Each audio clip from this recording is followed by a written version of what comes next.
Chapter 1.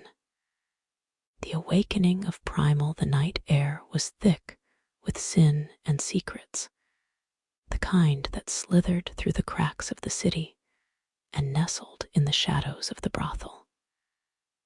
Primal stood at the threshold, his frame a monument of restrained power, his blue eyes scanning the entrance like a predator, assessing its territory. He had been in hiding for too long, his existence a whispered myth, but now he had to step back into the world, into a place pulsing with desire, control, and surrender. The madam had been watching him, her gaze steady and unshaken. She wasn't an easy woman to impress, but there was something about him, an aura that exuded dominance without a word being spoken. When he stepped forward, the wooden floor barely creaked beneath his weight. Despite the sheer mass of him, he was a force wrapped in a man's form, and he moved with the kind of confidence that made people yield before him instinctively. A commotion at the entrance caught her attention. The brothel's bouncer, a burly man with years of experience, struggled to handle an aggressive drunk attempting to force his way inside. Primal stepped in without hesitation, his movements fluid and precise. Within moments, the intruder was subdued, left dazed and staggering backward with a single, well-placed maneuver. The bouncer, breathing heavily, shot Primal a look somewhere between gratitude and resentment. The madam arched a brow. Impressive. Primal turned to her, a slow smirk curling his lips. You need someone who can handle these situations with more finesse. Her lips pursed as if tasting his response, deciding whether to let him through the doors of her world. You want the job, then? He took a step closer, his voice dropping to a low, compelling timbre, laced with an almost hypnotic persuasion. I'd be more than just useful. I'd be the best you've ever had. Her gaze flickered, caught in the weight of his words. A moment of hesitation passed, but then she nodded, as if the decision had already been made the moment he walked in. Then, welcome, Primal. Let's see what you're made of. The brothel breathed around them, soft moans from behind closed doors, the clink of glasses, the rustle of silk against bare skin. The moment he stepped inside, the atmosphere wrapped around him like a lover's embrace. Chandeliers cast golden light over the deep reds and velvets of the lounge. Bodies moved in slow, sensual rhythms, and eyes lingered on him with curiosity and desire.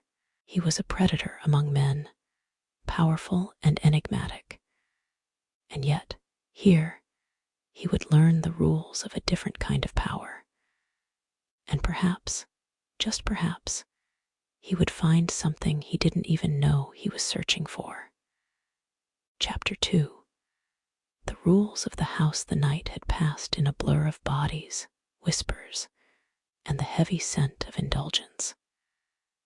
The last stragglers were escorted out, the doors locked behind them with a finality that signaled the end of business. Primal stood at the entrance, rolling his shoulders, his muscles coiled with the remnants of tension from a night spent watching, assessing, and ensuring order. Backroom. Now. The madam's voice sliced through the settling silence of the club. He turned, following the sharp click of her heels down the dimly lit corridor. The backroom was starkly different from the main lounge. No velvet, no dimly glowing chandeliers, just a functional space meant for business. A large wooden desk dominated the room, covered in neatly stacked paperwork. The madam took her seat behind it, her presence commanding, a different kind of dominance from the one that ruled the floor outside. Without breaking eye contact, she swung her legs up onto the desk, crossing them leisurely at the ankles.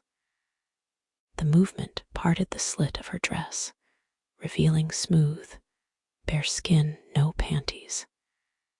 It was deliberate, a silent test, a power move. Primal's jaw tightened. He was used to control, used to being the one who dictated the game. But she played differently. She didn't need to demand attention. She took it, owned it, and dared anyone to question her authority. She gestured to the chair opposite her. Sit. Primal hesitated for a fraction of a second before lowering himself into the chair. His blue eyes flickered back to hers as she slid a folder toward him. Rules of the house. Read them. Memorize them. Break them, and you're out. 6. Respect the hierarchy. You answer to me, and you don't question how I run my house. A slow smirk curled at the edges of his lips. You don't trust me. The madam leaned forward, her gaze unwavering.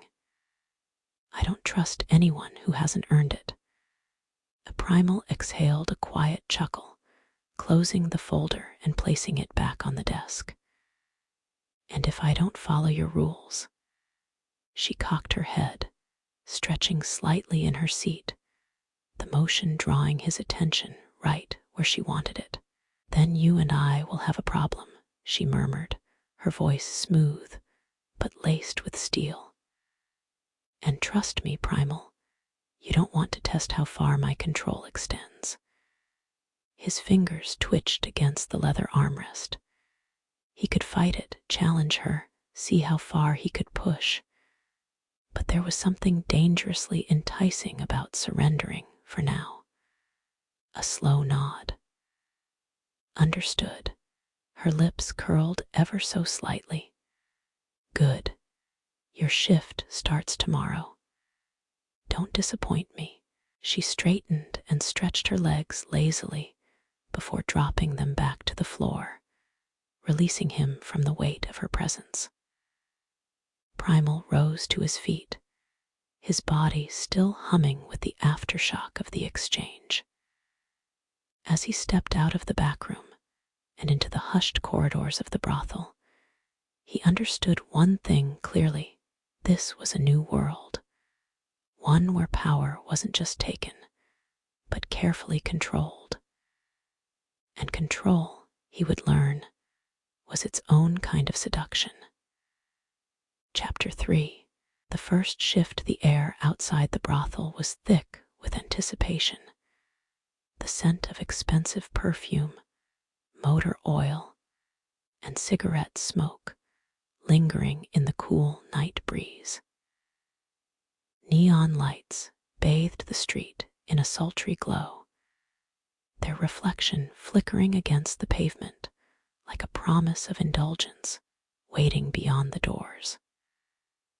Primal stood at the entrance, broad shoulders squared, his blue eyes scanning the crowd with quiet intensity. His presence alone shifted the energy outside. The regulars had noticed him tall, imposing, a new force between them and the pleasures they sought within. Most of them were bikers, leather-clad and hardened by the road, men who carried their own rules wherever they went. The old bouncer, a thick-set man named Marco, had given Primal a half-hearted warning before slinking off with a smirk. They're gonna test you, he'd said. Good luck. Primal didn't need luck. The first challenge came quickly. A group of bikers, men accustomed to sliding past the rules, approached with lazy grins. Come on, man. You don't need to check our IDs. We've been coming here for years. Primal didn't move. His expression remained unreadable, his voice a low command. ID. One of the men, cocky and overconfident, scoffed. You serious? Madam knows us. Just ask her. Primal leaned in slightly, just enough to let his presence settle like a weight on the air between them. Madam put me at this door. That means the rules apply. You want in, you show ID. If not, you can turn the fuck around. The man's confidence wavered under the weight of Primal's gaze. A silent challenge passed between them, and Primal didn't break. Finally, with an annoyed grunt, the man pulled out his wallet and flashed his identification. The others followed suit. Primal checked each one, took his time, made it clear that he dictated the pace now. When he was satisfied, he stepped aside. Go in. The group hesitated for just a second before moving past him, muttering under their breath. He didn't care. He had won. The next test came in the form of a woman. She was gorgeous, draped in a red dress that barely clung to her curves, her lips painted a deep shade of temptation. She approached with a slow, deliberate sway, her fingers brushing over Primal's arm as she looked up at him through heavy lashes. Well, well, she purred, her voice dripping with mischief. Where did Madam find you? Primal didn't react, didn't shift under her touch, but his voice was colder now. ID. She pressed closer, her nails lightly dragging against the fabric of his shirt. Do I really need to? I think we can work something out. She was testing him, seeing how far she could push. Her fingers danced lower, teasing the hem of his belt. Primal caught her wrist, firm but controlled. His grip wasn't painful, but it made it clear this would go no further. His voice dropped, dark and commanding. That's not how this works. Her breath hitched, the heat of his rejection hitting her harder than she expected. He saw it in her eyes, that flicker of something deeper, something primal, but he didn't indulge it. Instead, he released her slowly, deliberately, leaving her standing there, breathless. Her lips parted as if she might say something, but she only nodded, handing over her ID without another word. He let her in, watching as she disappeared into the decadent haze of the brothel. The night continued like that, boundary after boundary, test after test, and he passed them all. Then came the final challenge. A biker approached, lean but wiry, his smirk too sharp, his eyes too hungry. He didn't stop at the entrance but moved too close, violating the space between them. Primal tensed. Step back, he ordered, his voice leaving no room for negotiation. The man's smirk widened. Or what? A Primal didn't move, didn't blink. Or I put you down. The tension coiled between them, thick with unspoken violence. The man's breath was laced with whiskey, his pulse quick with adrenaline. He thought he could win. Primal let the silence stretch. Let the man feel the weight of him. And then, just as the fool's confidence wavered, he pushed not with his body, but with something deeper, something older. His persuasion slid into the man's mind like a whisper wrapped in iron. Leave. The man's expression shifted, his smirk faltering. A flicker of confusion crossed his face before he took a step back. Then another, and another, until he turned, disappearing into the night without another word. Primal exhaled slowly, controlled, measured. A slow clap sounded behind him. He turned to find the madam watching, perched in the doorway, amusement dancing in her eyes. She hadn't interfered, hadn't stepped in, but she had been watching. Not bad, she mused, her lips curling slightly. You handled yourself well. Primal said nothing, only held her gaze. She stepped closer, tilting her head as she studied him. I think you and I are going to have a very interesting time together. Primal didn't smile, didn't flinch. Chapter 4. Order in chaos. The first shift was over, but the night still belonged to Primal. The air outside was thick with the scent of burnt rubber, gasoline, and the acrid sting of cigarette smoke. The neon glow from the club flickered against the pavement, illuminating the chaos left behind. Trash scattered like fallen leaves, empty beer cans kicked over, crumpled cigarette packs, a broken glass bottle near the curb. The bikers had marked their territory, leaving behind the remnants of their indulgence. Primal stood at the entrance, surveying the mess with quiet disdain. He had expected some level of disorder. Rowdy men looking for pleasure didn't typically care about the cleanliness of their playground. But this was beyond reckless.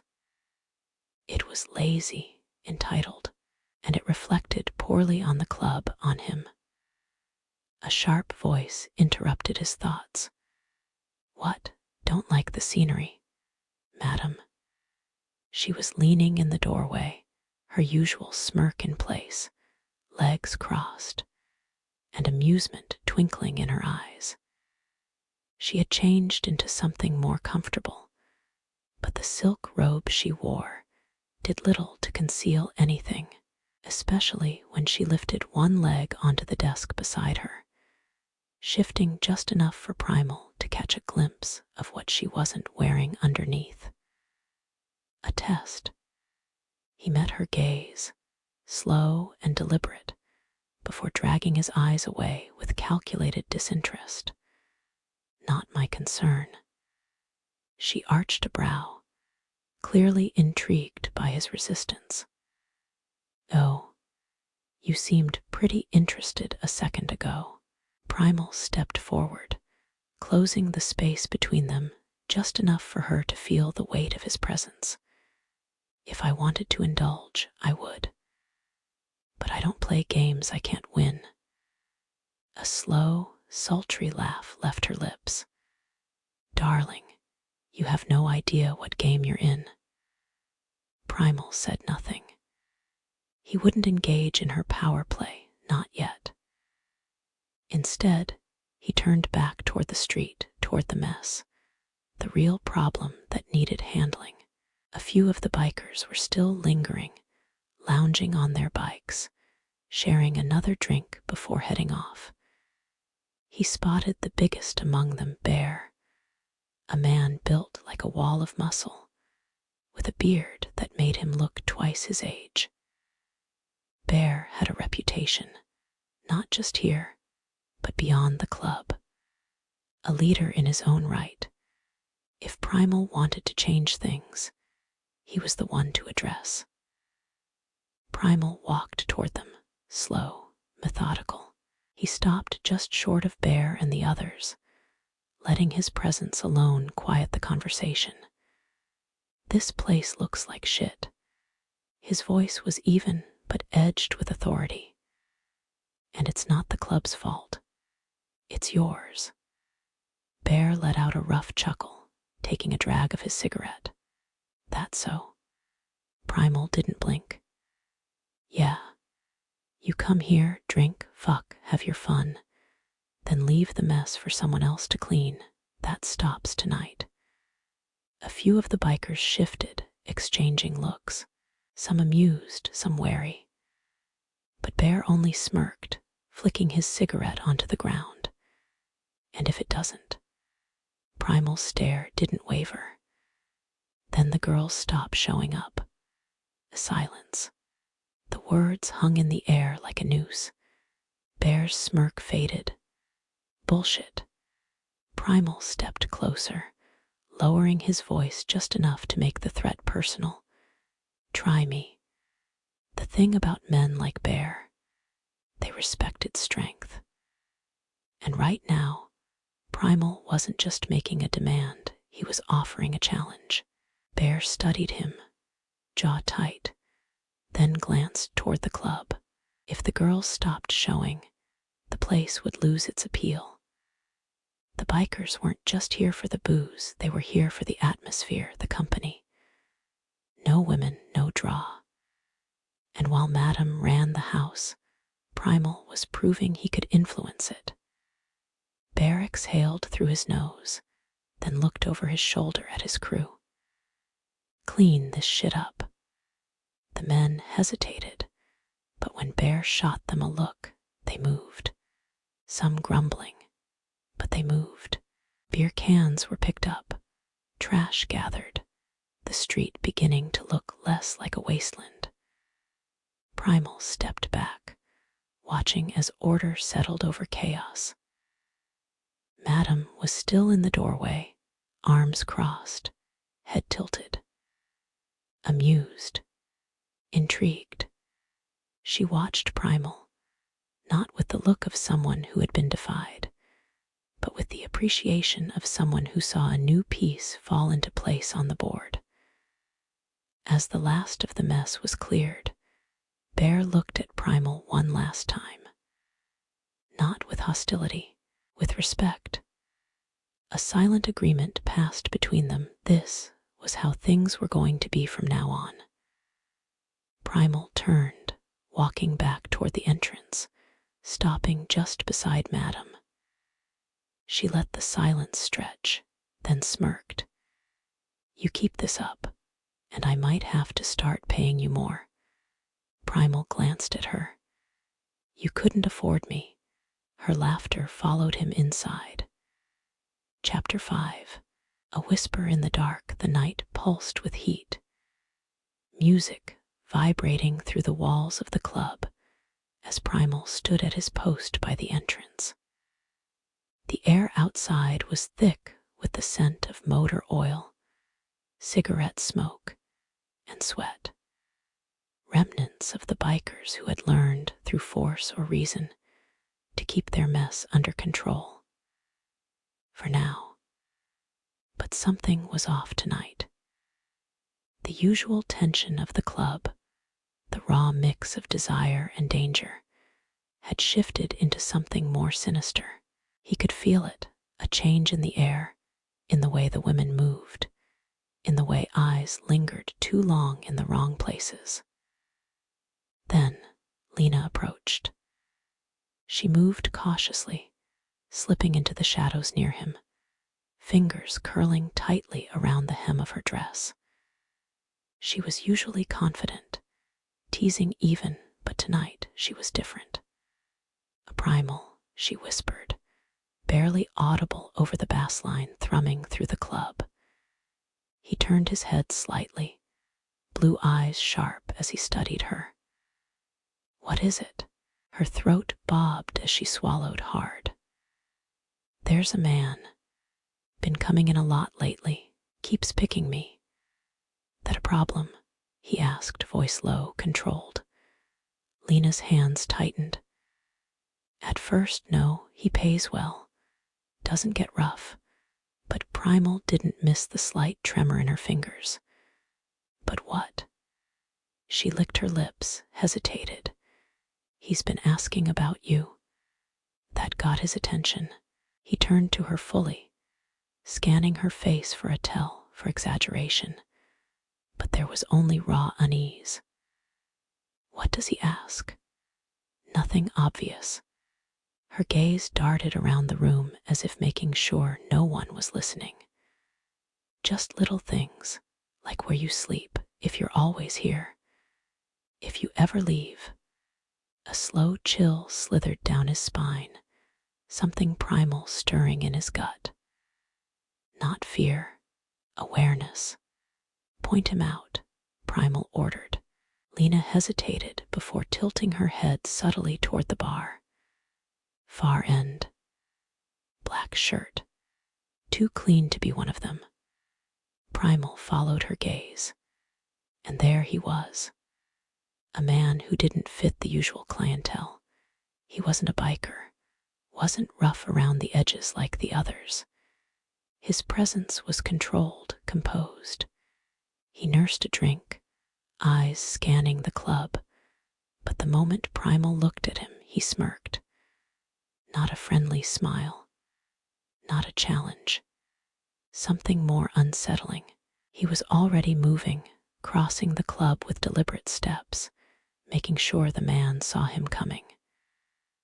As he approached, the man didn't shift, didn't tense. He merely set his glass down, his smirk widening. "I was hoping we'd meet," the man said smoothly. Primal didn't sit. "What do you want?" The man tilted his head slightly, studying him like a puzzle. "You've made quite the impression here." Primal's patience was razor thin. "Last chance." "What do you want?" A slow chuckle. "Just confirmation." "You are exactly what I thought you'd be." Primal's muscles coiled. "You don't belong here." The man lifted a brow, amusement flickering in his dark gaze. "Neither do you." The tension snapped tight between them, a moment away from breaking. Primal could feel the heat of the club pressing against his back, the weight of unseen eyes. He had two choices: cause a scene or wait. Watch, learn more. Tonight, he chose patience. Without another word, he turned and walked away, feeling the man's gaze burning into his back. Madame was waiting when he pushed into her office, her legs draped lazily over the desk, her silk robe parting just enough to reveal bare skin beneath. She didn't move as he entered, only watched him with her usual knowing smirk. "You look ready to kill someone," she mused, voice low, teasing. Primal wasn't in the mood. "There's a man asking too many questions about me." Madame arched a brow, dragging the tip of one finger along the rim of her glass. And he's not just another client." That got her attention. The smirk faltered just slightly. "Who?" "No name," Primal said. "Too clean, too calm, knows exactly what he's doing." Madame leaned forward slightly, a flicker of something unreadable in her gaze. "And you think I let someone in without checking them first?" He studied her, searching for a tell. If she knew something, she wasn't giving it away easily. But then again, Madame never did anything easily. "Keep an eye on him," he warned. "I keep an eye on everything," she purred. "Especially you." By the time Primal returned to his post, Lena was gone. His stomach dropped. He scanned the club, the bar, the hallway leading to the back rooms. Nothing. Then he saw it. A napkin, folded neatly on his chair. Slowly, he picked it up, unfolding it between his fingers. A single message was scrawled inside, the ink slightly smudged. "You can't hide forever." Chapter 6.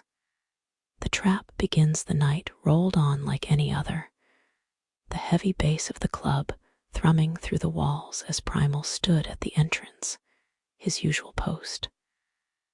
The bikers had learned to keep the front clean, but even their obedience felt different tonight, too controlled, too perfect. Something was off. His instincts whispered danger, but there was no clear threat. Not yet. Lena was acting strange. She'd been avoiding him all night. Normally, She moved through the club with ease, teasing smiles and confident strides. But now she was careful. Forced, when their eyes met across the room, she looked away too quickly. When she passed him at the door, her fingers twitched as if resisting the urge to fidget. Primal said nothing at first, but he watched. He always watched. Then came the drink. A bartender set it on the counter, top shelf whiskey neat. His drink. Primal didn't move. He hadn't ordered anything. Who sent that? He asked, voice low. The bartender shrugged. Some guy paid and left. Primal turned his head, scanning the room, but no one stood out. The usual patrons, the same faces he had already memorized. No strangers. No threats in sight, but he knew better. By the time Lena finally approached him, the night was winding down. The last of the bikers lingered in the booths, and Madame had disappeared into her office, trusting him to finish the night. Lena sidled up beside him, close but not too close. She played at nonchalance, but her body betrayed her, her heartbeat too quick, her breath too shallow. "You've been watching me," she said, forcing a smirk. "Starting to like what you see?" Primal didn't bite. "Who talked to you tonight?" The question knocked the expression from her face for just a second, just long enough for him to catch it. "I talk to a lot of people." Primal let her go, but he didn't break eye contact. "Go home, Lena." She hesitated. For a second, it looked like she might say something. But then she just nodded, turned, and walked out into the night. Primal watched her go, jaw tight. He hadn't needed to see the mystery man tonight to know the truth. The game had already started. Chapter 7. The beast's ledger. Primal sat on the rooftop of the brothel. One leg bent, the other stretched out as he overlooked the streets below. The neon lights painted his skin in fleeting hues, red, blue, violet, but his thoughts were elsewhere. A worn, leather-bound book rested in his lap, its pages filled with careful script. His own words, his own discoveries. For centuries, he had been studying himself, testing the limits of what he could do and what he could not. He had no sire to teach him, no ancient order to guide his way. Everything he knew, he had carved into existence through trial, pain, and sheer will. He flipped a page, his own musings staring back at him. Mesmerism/persuasion. Power without control is destruction. Influence is not domination, it is a dance. He had learned this early. Humans were not so easily bent. The weak-minded, yes, those drowning in drink, shrouded in fear, or tangled in their own desires, those he could mold with ease. But strong minds resisted, and the willful fought against him. Persuasion was a war of attrition, a whisper that coaxed rather than commanded.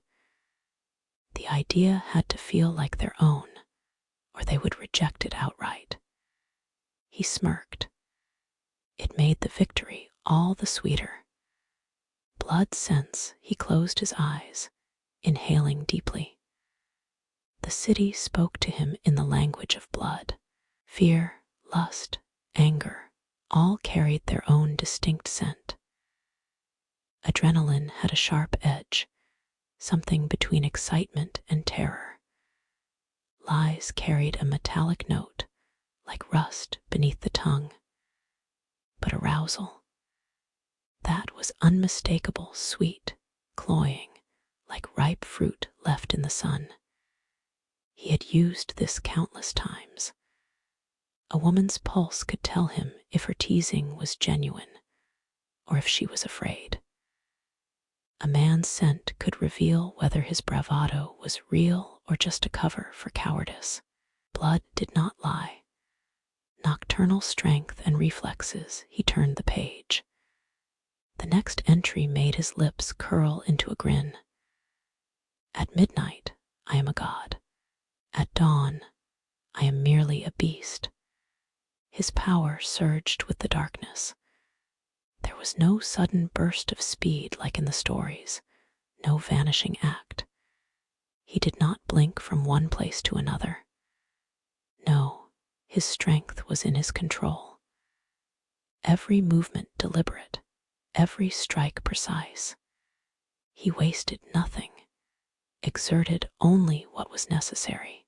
The illusion of speed was not in the movement itself, but in its efficiency. Dawn, though, was his slow death. His body grew heavier, his limbs resisting him. He could still fight, still kill, but it would cost him.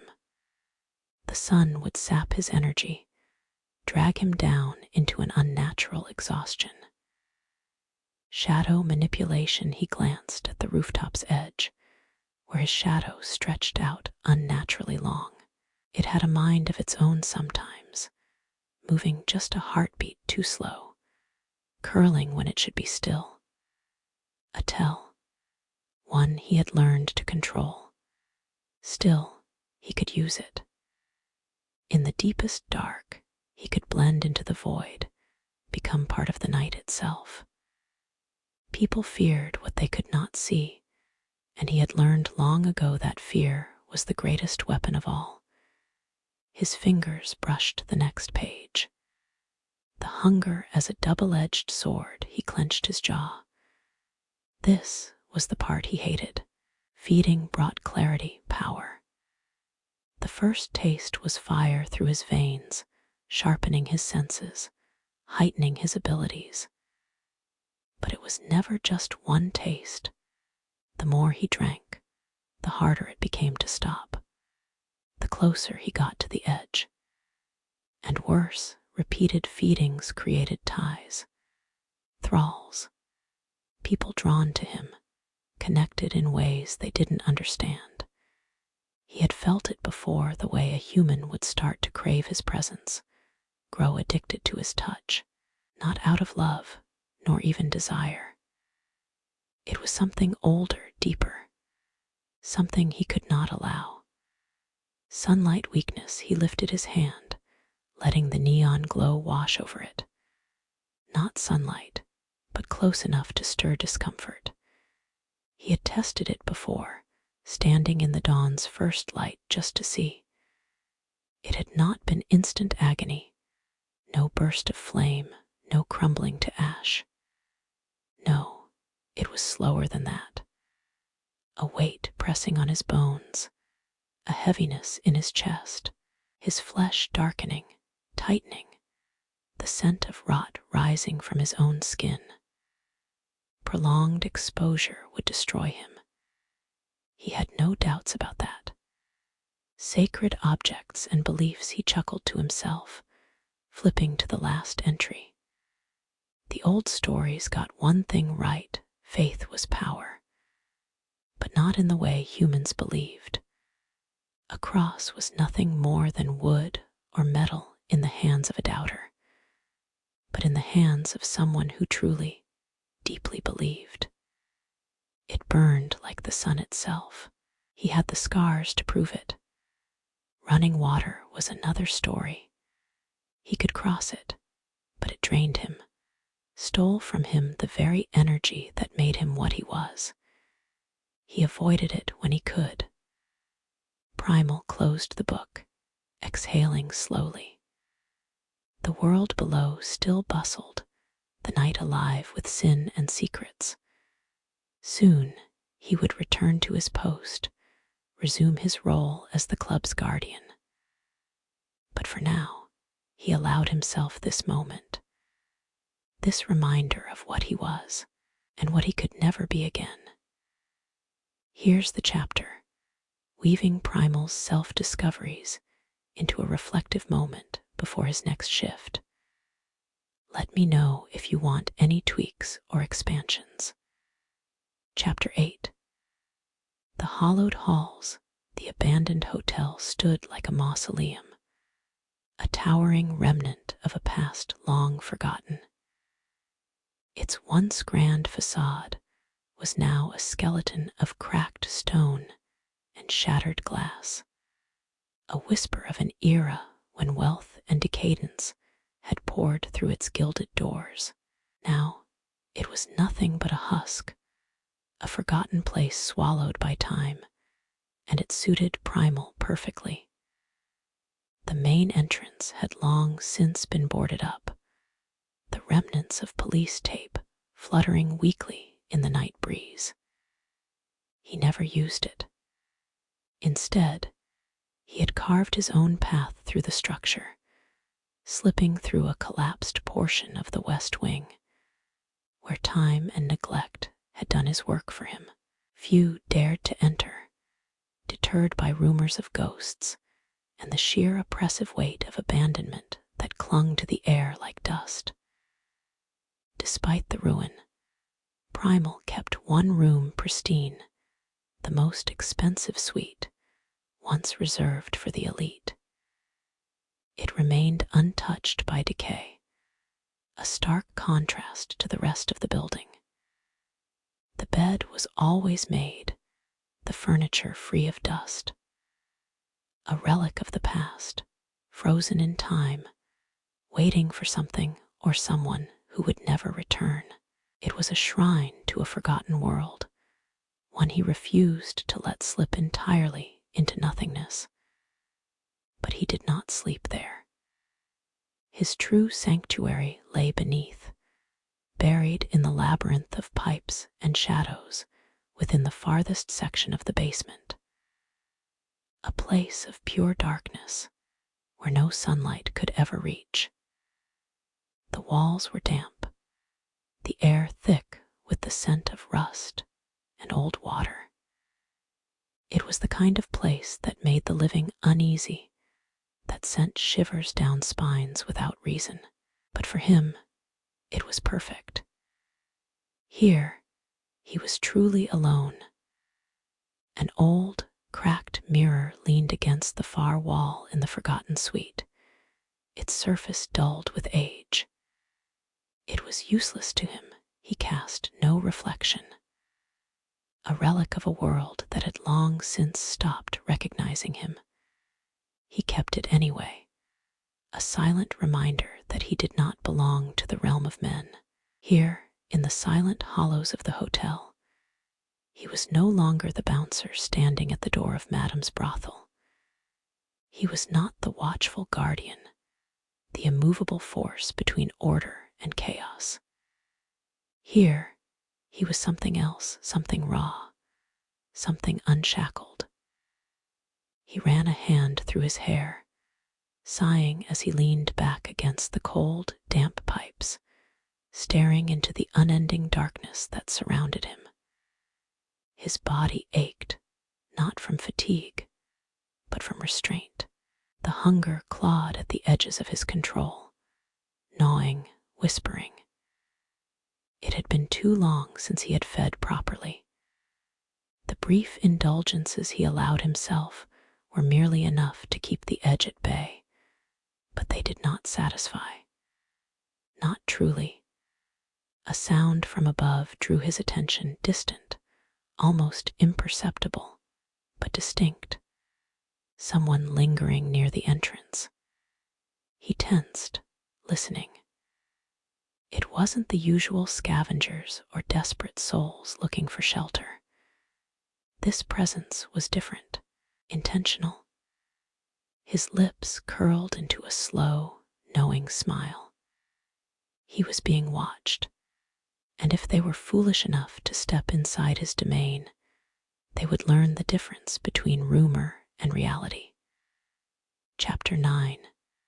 The hotel, the abandoned hotel, groaned with the weight of its own decay. The distant rattle of loose pipes echoing through the skeletal halls. It had been 3 nights since the girl arrived, slipping through broken doorways and navigating the forgotten corridors like a shadow. She thought she was alone, thought she had gone unnoticed. She was wrong. Primal had sensed her from the beginning, her scent wild and untamed, laced with defiance and something deeper, need. He let her wander, let her think she was unseen, all while tracking her movements through the ruined husk of the building. And then, on the 3rd night, her scent changed. It was unmistakable, thick in the air, primal in its essence. Lust. She had taken refuge in one of the farthest, dust-laden rooms, where the moonlight barely touched the floor. Alone, believing herself safe, she indulged in her own pleasure. Her quiet gasps and the rustling of fabric told him everything. She was close, but she had not been allowed to finish. Primal moved without sound, a whisper of motion in the dark. One moment she was on the edge, hovering, desperate. The next he was there. A blur, a presence, an inevitability. She didn't see him move, didn't feel his approach, only the sudden crash of sensation that sent her spiraling over. Her body seized in pleasure, her release wrenched from her with an intensity she didn't understand. And then he was gone. She gasped, shuddering, disoriented. Had he touched her? Had he even moved? She couldn't be sure. He stood there now, just beyond her reach, watching as she came down from the high he had forced upon her. 3 nights, he murmured, his voice a low vibration in the heavy air. And you thought you were alone. She scrambled backward, breath still uneven, eyes wild as they met his. Who, what? He tilted his head slightly, his blue eyes catching the dim light. You've been living in my home, playing in my home. Her pulse hammered. She should run, should scream. But something in the way he looked at her, something in the way he had just undone her, kept her rooted in place. Primal took a slow step forward, just enough for her to feel the weight of his presence. Now tell me, why shouldn't I keep you? Chapter 10. Footprints in the dust. She woke with a gasp, her body still humming from the ghost of a climax she couldn't quite explain. Her fingers were still buried inside her, her left hand cupping her breast, as if she had been caught mid-pleasure. For a moment, she remained still, eyes fluttering against the dim light, filtering through the cracked window. A dream. It had to be a dream. Her pulse was uneven, her body betraying her with its lingering heat. Slowly, she withdrew her fingers, sitting up and glancing around the room. Empty, silent, just as it had been when she first curled up on the makeshift bedding she had stolen from one of the other abandoned rooms. And yet, something felt off.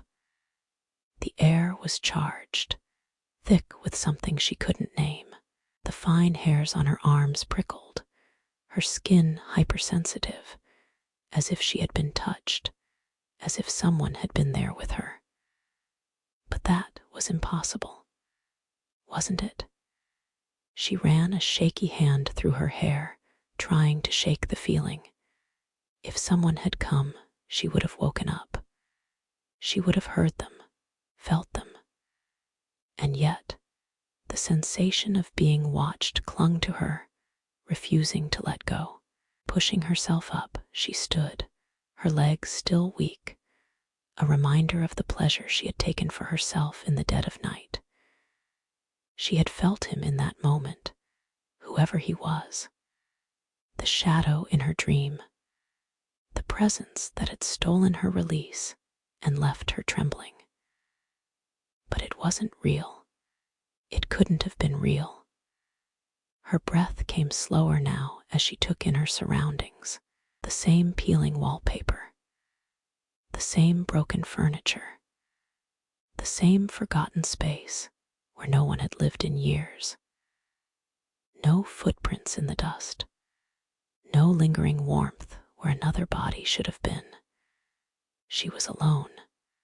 So why did she feel like she wasn't? A shiver ran down her spine, and for the first time since she had started hiding here, she wondered if staying had been a mistake. Chapter 11, Phantom Sensation. She moved through the abandoned room, fingers tracing over the dust-coated surfaces, her mind lost in a haze of sensation. Every movement sent sparks of awareness through her body, a reminder of the night before, or what she had convinced herself was just a dream. As she wiped down the broken dresser, the ache between her thighs pulsed insistently. It was ridiculous how sensitive she felt, how every brush of her own fingers against her skin sent waves of heat licking through her. Her nipples, swollen and needy, strained against the thin fabric of her shirt, teasing her with every motion. She wanted no, craved more. She licked her lips, her thoughts spiraling into indulgence. She could almost feel a firm grip at her waist, pulling her back against a hard, unrelenting body. Lips on her throat, on her breasts, her nipples sucked, nipped, teased until she was gasping. A hand sliding down, slipping beneath her waistband, finding her dripping cunt, teasing her clit with slow, torturous strokes. Her knees went weak. She braced herself against the dresser, her breath shaky, her pulse hammering. God, she could feel it, fingers thrusting inside her, stretching her, stroking that perfect spot, coaxing pleasure from her trembling form. The phantom sensation was so vivid, so real. Her thighs pressed together instinctively, trapping the desperate need within. She moaned softly, unable to hold back the whimpering sound as her body begged for release. She squeezed her eyes shut, lost in the delicious torment of her own fantasy, imagining a thick, hot tongue lapping at her cunt, teasing her clit until she was a quivering, whimpering mess. The air felt thick, charged, as though someone was watching, or maybe willing her to come undone right here, surrounded by broken furniture and peeling wallpaper. And in that moment, she didn't care. She let the pleasure consume her, let the fantasy take her over, grinding her thighs together, desperate for friction. She wanted to be filled, taken, used. Her breath hitched as the intensity grew, the wave of release so close she could taste it. But just as she was about to tumble over the edge, a shadow flickered in the corner of the room, and the heat in her veins turned to ice. She gasped, spinning around, heart pounding, but she was alone. Wasn't she? Chapter 12. So needy she hadn't forgotten the way his voice had wrapped around her like silk the first time he caught her. The deep, commanding whisper that sent shivers down her spine, a force she couldn't resist. "You're safe," he had purred, his lips grazing the shell of her ear, his breath hot and possessive. "You're going to come for me, and you're going to keep going until you're nothing but a shaking, desperate mess, until you pass out, overwhelmed and ruined." The words alone made her core tighten, her body aching with a need that hadn't dulled since that night. She had never been owned like that before, never been stripped of her will in such a way that it felt like freedom. He had used his power, his persuasion sinking into her mind like liquid fire, making her crave, making her obey. "Look at you," he had murmured, his fingers dragging over her, spreading her open, teasing. "So needy, so ready for me." She had whimpered, gasping, her body arching into him, desperate for the command she knew was coming. "That's it," he had growled. "Give in. You don't stop until I say so." And she hadn't. She had surrendered. Let him push her over the edge again and again, his voice winding around her like a vice, his presence inescapable. Now, alone in her bed, her fingers dipped between her thighs, her breath ragged. She imagined his voice, dark and relentless, ordering her to keep going, to pleasure herself for him, to fall apart at his command. "Good girl," his voice echoed, seeping into her bones, and she had obeyed, mind lost in the thick haze of his power, her body trapped in an endless cycle of pleasure, writhing, grinding, using herself until exhaustion took her. Morning light seeped through the broken window, her body still aching, spent. She woke up gasping, fingers buried between her thighs, the evidence of her own submission clinging to her skin. Her lips parted, her chest rising and falling with shallow breaths as the remnants of that dark trance faded. Had it been real? Or had she been caught in the web of his control, drowning in the heat he forced upon her? Then she felt it, a dull throb between her thighs. She hesitated, her breath catching as she trailed her fingers lower, pressing against the tender, raw skin. A sharp ache flared where his teeth had sunk into her, marking her in a way she hadn't noticed in the moment. Either way, she wasn't sure she wanted it to stop. Chapter 13. Enough. The brothel was alive with music, laughter, and the unmistakable scent of arousal. Primal stood at the door, his usual position, watching the ebb and flow of clients coming and going. It was just another night until he smelled her. The scent hit him like a blow, unmistakable and deeply familiar. His head snapped up, and across the street she stood, the girl from the hotel. Their eyes met. It was instant. Her body reacted before she could even process it. A strangled gasp escaped her lips, legs trembling as she clutched the brick wall beside her.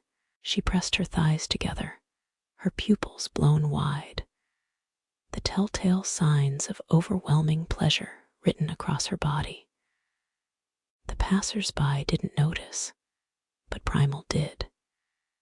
He felt the pulse of it through the air, the way her arousal spiked beyond human limits. His bite had done this to her. She stumbled forward, crossing the street without thought, drawn to him by something deeper than desire. By the time she reached the door, she was barely holding herself together. The madam, watching from inside, tilted her head curiously. "You know her?" Primal exhaled slowly. "Something like that." The madam smirked and gestured toward the entrance. "She can come in. Let's see what happens." As soon as the girl stepped inside, it was as if the brothel itself embraced her. The scent of lust, the thick air of submission and dominance, it wrapped around her, amplifying what Primal had already ignited. Her pupils stayed wide, breath shallow, her body overwhelmed by sensation. She didn't hesitate. The first touch was innocent, a soft brush of fingers against one of the female workers. Then it deepened. Her lips found another woman's neck, teeth grazing in a way that sent shudders down the girl's spine. She wasn't thinking, just feeling. A male worker pulled her into his lap, his hands sliding up her thighs, and she gasped, her body completely lost in the pleasure of sensation. Primal watched from his place at the door, jaw tight. It wasn't just lust, it was euphoria. She wasn't in control. His curse had heightened everything inside her, making her body too sensitive, too responsive. If he didn't stop this now, she'd lose herself completely. He moved before he thought, his body a blur as he reached her. One firm hand caught her wrist, pulling her up from the tangle of limbs and heated skin. She gasped, eyes wild as she looked at him, desperate, aching. Enough. His voice was a command, deep and edged with finality. She shuddered, her legs nearly giving out. He steadied her, his grip firm, and for the first time that night, she looked scared not of him, but of herself, of what was happening to her. Without another word, he lifted her into his arms. She didn't resist. She couldn't. Her body melted against him, overwhelmed by everything she didn't understand. He carried her out, ignoring the madam's knowing smirk and the curious glances from the workers. The night swallowed them as he moved toward the hotel, his mind racing. He had done this to her, and now he had to take responsibility for what came next. Chapter 14, Sleep. The hotel room was quiet, the air thick with the scent of sweat and desperation. Primal set her down on the bed, his movements precise, controlled. He had expected some level of reaction from his bite, but this was beyond what he had prepared for. The girl writhed beneath him, her body glistening with sweat, chest heaving, lips parted in a near constant moan. The sheets were already damp from the heat rolling off her skin. She pulled at him, nails dragging over his arms, her thighs squeezing together as she gasped, frantic. "Primal, please," she choked out, voice raw with need. "I need," he stepped back, jaw tight. "No, you don't," he murmured, reaching for the chain. The metal clicked as he fastened it around her ankle, the length long enough to let her move between the bed, the bathroom, and a small part of the room, but not to the windows or the door. She tugged at it immediately, her movements clumsy, distracted by the unbearable heat crawling under her skin. Her fingers pressed between her legs, but it wasn't enough. Nothing would be enough. "Please, touch me, hurt me, love me." Her words were a fevered mess, her pupils blown wide, body betraying her completely. The bite had taken hold faster than he'd expected, sinking into her blood, amplifying every sensation beyond her control. He crouched beside the bed, watching her for a moment. This wasn't her. Not really. This was what he had done to her, his curse sinking its claws into her mind, twisting need into something all-consuming. His voice dropped into something deeper, smoother, commanding, "Look at me." Her breath hitched, her body locking up as she obeyed instantly, eyes meeting his with a sharp, desperate hunger. He leaned in, his voice a whisper against her ear. "You don't need to be touched. You don't need to burn like this. You need to breathe. You need to sleep." A whimper escaped her lips, her body trembling, but she didn't fight it. The persuasion sank in, threading through her mind like silk, wrapping around the chaos and quieting it.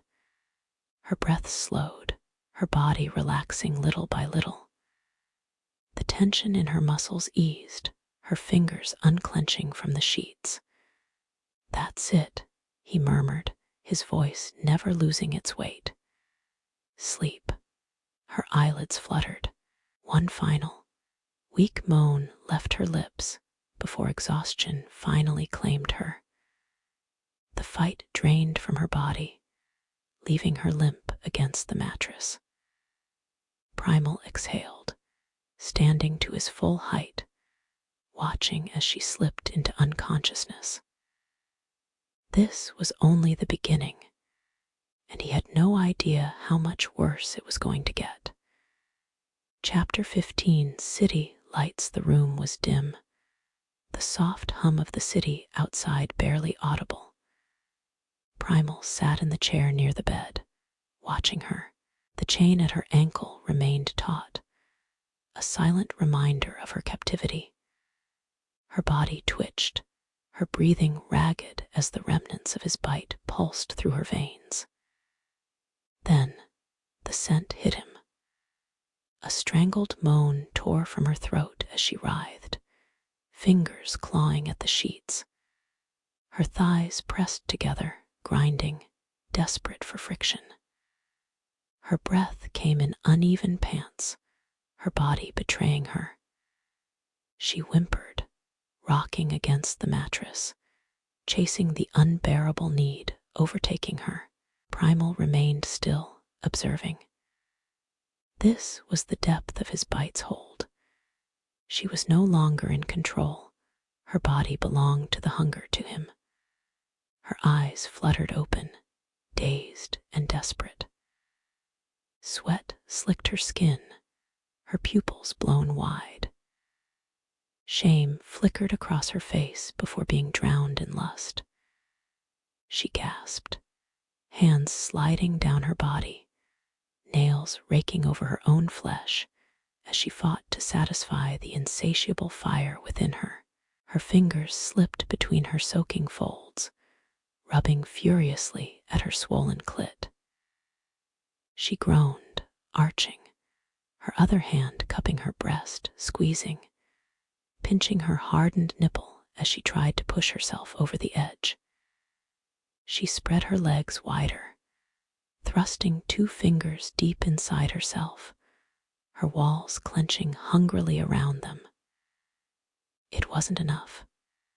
She let out a keening whine, hips jerking, desperate for something bigger, something stronger. The chain rattled as she strained against it, her movements frenzy, animalistic. She fucked herself harder, curling her fingers, seeking that perfect spot. But no matter how deep she went, the pressure building inside her refused to break. Her lips parted, panting his name between broken cries. "Primal," she gasped, voice thick with frustration. "Please, I need more." Tears of desperation spilled down her cheeks as she slapped at her clit, trying to force herself to come, her entire body trembling with the effort. She twisted, rolling onto her knees, pressing her ass into the air as she plunged her fingers inside her dripping pussy, her other hand circling her clit with ruthless intensity. It still wasn't enough. She sobbed, rubbing herself harder, grinding into her own touch like a bitch in heat, helpless against the unbearable need consuming her. Her body was his now, claimed by his bite, owned by the hunger he'd ignited inside her. "Please," she whimpered, her voice raw, pleading. "Primal, please help me." He said nothing, only watched, his gaze dark and unreadable. He let her drown in her own torment, Let her fight against the hunger that he had placed inside her. She wasn't getting what she wanted. Not yet.